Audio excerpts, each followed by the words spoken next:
तौर पे जोड़े नहीं?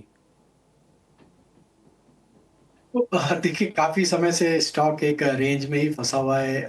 स्टॉक की जो पुल बैक बना है लोअर साइड से, ये अब अपने मल्टीपल सप्लाई जोन के आसपास वापस थोड़ा सप्लाई प्रेशर और थमता दिख रहा है ये मोमेंटम।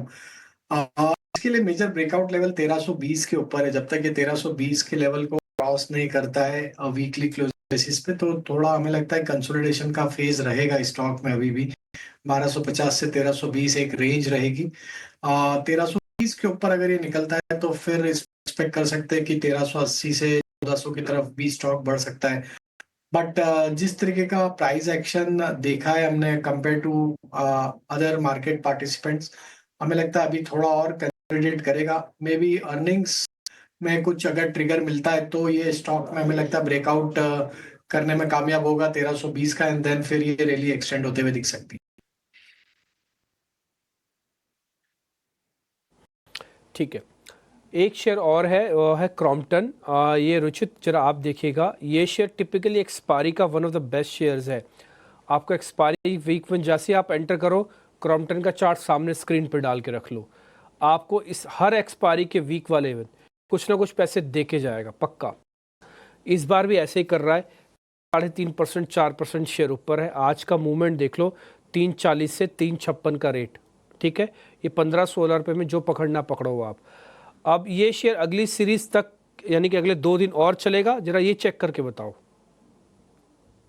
ये थोड़ा पुल बैक मूव कंटिन्यू रह सकता है। पिछली बार भी अगर आप देखेंगे जो पुल बैक मूव्स आए हैं वो 200 दिन के मूविंग एवरेज के आसपास आता है स्टॉक।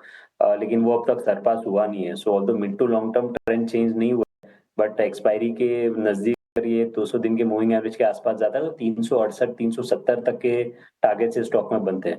तो 368 370 के लेवल्स एक्सपेक्ट किए जा सकते हैं।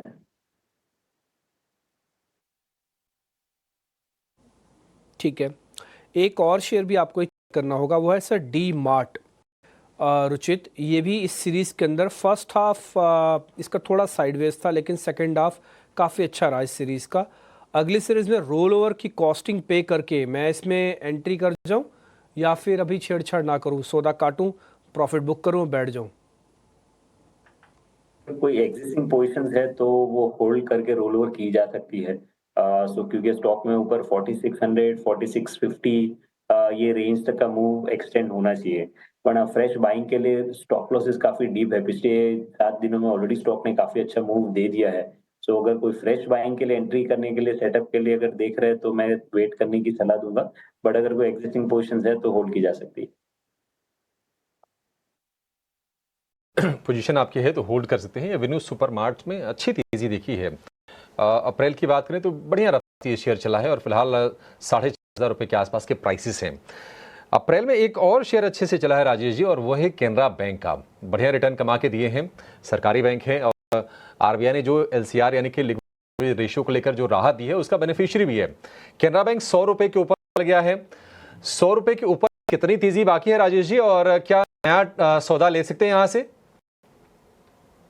आई थिंक स्ट्रॉन्ग ब्रेकआउट देखने को मिला वीकली चार्ट पे, और जिस तरीके के स्ट्रक्चर यहाँ बनते हुए दिख रहे हैं डेली वीकली टाइम फ्रेम पे, यस यहाँ पे हमें लगता है कि 108 110 की तरफ भी मोमेंटम एक्सटेंड होते हुए दिखेगा। तो जिन्होंने ऑलरेडी लिया हुआ ट्रेड वो तो बने रहे, स्टॉप लॉस यहाँ पे ट्रेल कर ले। अब 97 के आसपास फ्रेश ट्रेड भी लिया जा सकता है।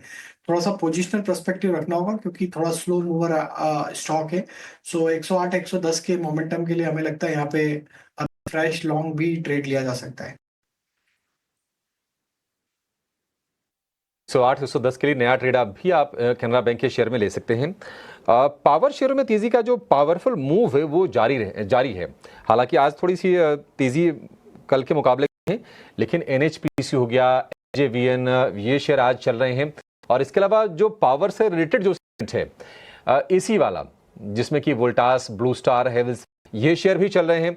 राजेश जी, कई बार आपने पहले ही बताया पावर स्टॉक्स, फिर से जरा बता दीजिए कि आपके लिस्ट में पावर वाले खेमे से कौन से हैं जो क्वालिफाई करते हैं तेज रनअप के लिए?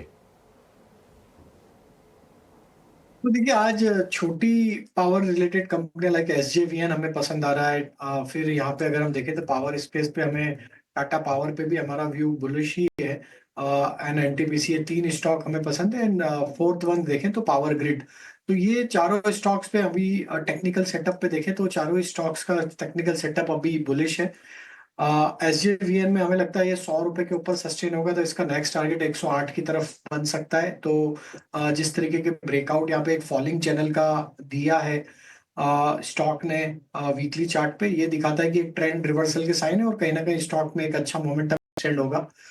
तो SJVN बाय किया जा सकता है with stop loss of 97। Tata power में व्यू बुलिश है, एक मल्टीपल सप्लाई जोन का ऑलरेडी ब्रेकआउट यहाँ पे डेली चार्ट पे स्टॉक होल्ड आउट कर रहा है। तो हमें लगता है यहाँ पे 384 के स्टॉप लॉस से पोजीशन बनाई जा सकती है। अपसाइड के टारगेट 415 की तरफ आते हुए दिख सकते हैं। वहीं अगर हम देखें तो NTPC पे भी हमारा व्यू बुलिश है। NTPC में भी थोड़ा सा पोजिशनल पर्सपेक्टिव रखें तो 352 के स्टॉप लॉस से बाय एंड एक्यूमुलेट कर किया जा सकता है। हायर साइड पे 375 380 की तरफ ये स्टॉक पोजिशनली मूव होते हुए दिख सकता है।